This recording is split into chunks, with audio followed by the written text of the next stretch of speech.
In this video, we're going to go over the 5 things that you can learn today that will serve you for the rest of your life. But I'll tell you a little secret. I have something for you that will help you learn these skills 10 times faster. So make sure to stick around and watch till the end of the video. Let's dive in. First and foremost is learning how to learn. Whenever you get excited about something, having the ability to use Google well and actually figure out what are resources that will teach you how to learn is key. So I'm going to go over 2 things that I learned that completely changed my life: graphic design and how to code. For graphic design, I started by figuring out what was the software that was most useful to learn. It used to be Photoshop, then it became Sketch, and then it became Figma. When I was a kid, I searched Photoshop tutorial on YouTube, and then I just did exactly what the person did. Watch the video, I would do it. I would watch the video, I would do it. And then I picked 2 websites, and I redesigned those websites in Photoshop. Boom, that's it. And because I have dyslexia, it's always not easy for me to read the tutorials and the menu bar and the buttons. So instead, I prefer to visually see how somebody else clicks on the buttons and then do it myself. Programming was a little bit more difficult. And the thing that worked the best for me is I found a Udemy tutorial series by this guy called Rob Percival called the Complete iOS Developer Course. It was 24 hours of video, and you built 19 apps. And I ended up in a folder on my desktop with mini versions of all these apps that I had built for myself. But the way I built them is I looked at somebody else doing it in a screen recording, and then I would do it myself. The key meta ability I had here was knowing how to go to YouTube and just search name of thing I wanted to learn plus the word tutorial. I learned how to do it by looking at somebody else, and then I experimented by doing it myself. But then now I had these skills for the rest of my life: how to do graphic design and how to code. But the important skill was how to find out how to learn them from the beginning. Skill number 2, public speaking. I came to the United States when I was 14 years old. And in the beginning, I spoke with a thick Israeli accent, so it was very difficult for me to speak. And so the first thing that I did to become a very good public speaker is I listened a lot. And when I mean listen, I mean listen. The next thing I did is I looked up speeches by historical figures who I admired: Churchill, Lincoln, Theodore Roosevelt. And I would listen to their speeches over and over and over again. And I would even rewrite their speeches. Same thing as YouTube. I would look at the document and I would retype the actual speech. This allowed me to become good at coming up with good prose that are actually persuasive, fun to listen to, and short and concise. The next thing that I did is I signed up for the speech and debate team in high school, and I especially gravitated towards an event called impromptu speaking. Here's how it works. You get a pamphlet, a piece of paper with 3 words on it, and then you have 2 minutes to think about a speech, and then you have to give a 5-minute speech immediately after. And so I got really good at thinking about what I was going to say before I actually said it.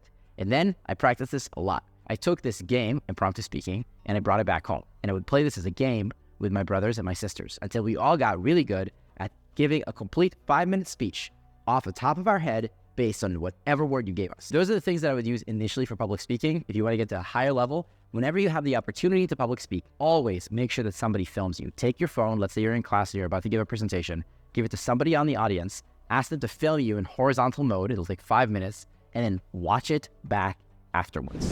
Number 3, personal finance. The easiest way to get into personal finance is to read a couple of books around the topic. The 2 I recommend most: Money Master the Game by Tony Robbins and I Will Teach You to Be Rich by Ramit Sethi. The most important concept in personal finance is make sure you have a good bank account. I highly recommend Ally Bank. Make sure you have a good credit card. I recommend Chase Sapphire Preferred. And if you're interested in my specific strategies for how to open a bank account quickly and how to open the best credit cards quickly, search Cliff Weitzman Medium Personal Finance, and you'll find an article that I wrote with every single link and every step built out. Number 4, emotional intelligence. Arguably the most important. Here's the thing. At the end of the day, what do people want in life? You want to be happy. What you expect minus what you get equals how you end up feeling. And so what you got to make sure in life is that you set your expectations correctly, and then throughout the experience, you manage the journey. And so a lot of the journey can be managed by making sure that you have good emotional intelligence. Because often when you get into disagreements with other people, that's the thing that tanks your energy the most. But if you have good emotional intelligence, you'll see these problems coming from a mile away. And even when they do come, you know how to handle them well. So the first trick I'm going to teach you is how to not get triggered. So what does that even mean? People sometimes think about, oh, I got mad or I got angry or I stopped thinking, whatever. This is called being triggered. I think about this as being below the line. Typically, you want to keep yourself above the line. And here's the important part. You can notice when you go below the line. And the second you notice yourself being below the line, there is no point in you continuing a conversation with someone.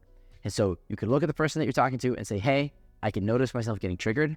Let me go take a walk, take a drink of water. I'll be back. Is that okay with you? That's such a not triggered way of approaching the problem that typically people will say yes, and then you walk off. And then you bring up the topic after you had some food. You could even text him from that moment and like shift it from dynamic communication verbally to communication via writing. I've done this so many times in my life, And if you talk to all my friends, they'll tell you, I never get angry at anybody. I don't get angry at people with Speechify. I don't get angry at my friends because I notice if I'm about to get triggered and I'll disengage in the conversation when that happens. Number 5, reading.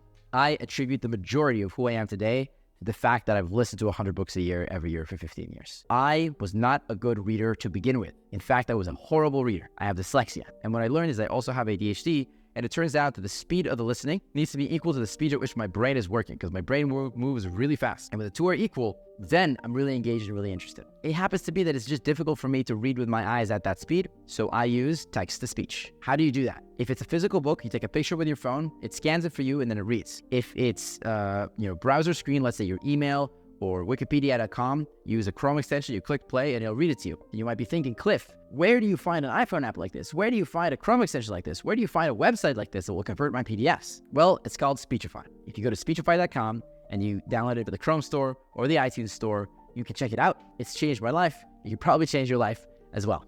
And with that, happy listening.